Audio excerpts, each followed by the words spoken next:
ये जो process atherosclerosis का होता है, एथेरोस्क्लेरोसिस मैंने आपको बताया है, ऐसे ही प्लाक बिल्डअप होना, कोलेस्ट्रॉल बिल्डअप होना, तो इसको प्रोसेस को हम लोग एथेरोस्क्लेरोसिस बोलते हैं। ये सारी आर्टरीज़ में, किसी भी आर्टरी में भी हो सकता है। यदि ये कोरोनरी आर्टरी में यानी कि हार्ट की धमनी में होता है, तो उसको कोरोनरी आर्टरी डिजीज़ बोलते हैं। इस पिक्चर में आप देख रहे हैं कि वही हार्ट और उसके ऊपर धमनियाँ, धमनियों की ब्रांचेस जो कि हार्ट के मसल को सप्लाई कर रही हैं। जो राइट हैंड साइड पे जो पिक्चर है, उसमें आप देख रहे हैं कि धमनी के अंदर का भाग देख रहे हैं, उसमें ये जो येलो कलर का है पोर्शन, वो प्लाक है, वो कोलेस्ट्रॉल बिल्डअप है विद फाइब्रस टिश्यू, जिसको हम प्लाक कहते हैं।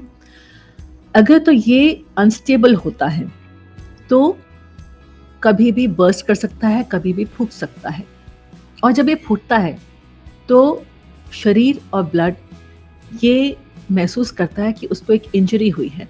तो जैसे हमें शरीर पे कहीं पे भी किसी भाग पे भी, जैसे हाथ पे अगर चोट लग जाए तो वहाँ पे उसके ऊपर क्या क्लॉट जम जाता है, वैसे ही ये इस हिस्से पे जब प्लाक जो है बर्स्ट करता है, शरीर उसको रिकॉग्नाइज करता है कि चोट लगी है, इंजरी हुई है, तो इमीडिएटली क्लॉट फॉर्म होना शुरू हो जाता है। और जैसे ही वो क्लॉट फॉर्म होना शुरू होता है, विद इन सेकेंड्स पूरा कोरोनरी आर्टरी, मतलब धमनी बहुत छोटी छोटी धमनियाँ होती है, 3 मिलीमीटर 4 मिलीमीटर की धमनियाँ होती हैं, और अगर ब्लॉकेजेस बहुत ज़्यादा बढ़ जाते हैं तो 1 मिलीमीटर तक की भी रह जाती हैं। तो इनमें क्या होता है कि क्लॉट जमने के बाद पूरी धमनी ब्लॉक हो जाती है, और लेफ्ट हैंड साइड पे आप देख रहे हैं एक छोटा सा ब्लैक कलर का स्क्वायर है धमनी के ऊपर, ये वो पोर्शन है जो राइट हैंड साइड पे दिखाया है। और वो धमनी जब यहाँ पे ब्लॉक होती है तो आप हार्ट के ऊपर जो एक छोटा एक एरिया है, पर्पल कलर का एरिया है, आप देख रहे हैं नीचे की तरफ, वहाँ पे ब्लड सप्लाई नहीं पहुँच रहा। तो क्या हो रहा है, वो ब्लड का सप्लाई ना होने के कारण मसल का वो हिस्सा, हार्ट के मसल का वो हिस्सा डेड होना शुरू हो गया है। वो होता है मायोकार्डियम जो डेड हो रहा है। पर हम 60 मिनट्स के अंदर अंदर, छाती में दर्द उत्पन्न होने के 60 मिनट के अंदर अंदर अगर हम हॉस्पिटल नहीं पहुंचते तो हार्ट के मसल को बचाना और इसको सैल्वेज करना बहुत डिफ़िकल्ट होता है। वो क्यों?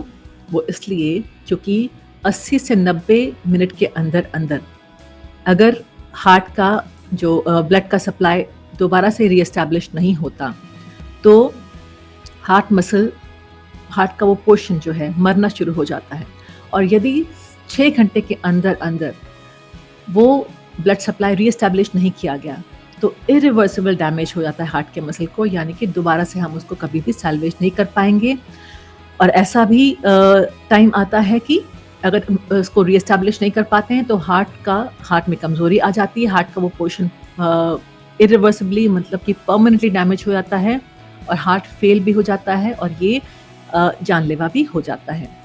इसलिए हम लोग कहते हैं कि time saved is heart muscle saved. और आपको ये जानना ज़रूरी है कि जो सेकंड स्लाइड में मैंने आपको बताया था कि कोलेस्ट्रॉल का पोर्शन बर्स्ट हो गया है, वो ज़रूरी नहीं है कि 70% होने तक का वेट करेगा। हो सकता है वो 60% में या 50% में भी बर्स्ट हो जाए, 30% में भी बर्स्ट हो जाए। और वो बर्स्ट तब होता है जब शरीर में इन्फ्लेमेशन हो और प्लाक बना हुआ हो, चाहे वो उसकी इंटेंसिटी कम हो, चाहे उसकी सेवेरिटी कम हो। पर अगर अनस्टेबल रहे और इन्फ्लेमेशन रहे शरीर में तो वो अनस्टेबल होके बर्स्ट हो सकता है। तो ये अनस्टेबल क्यों होता है?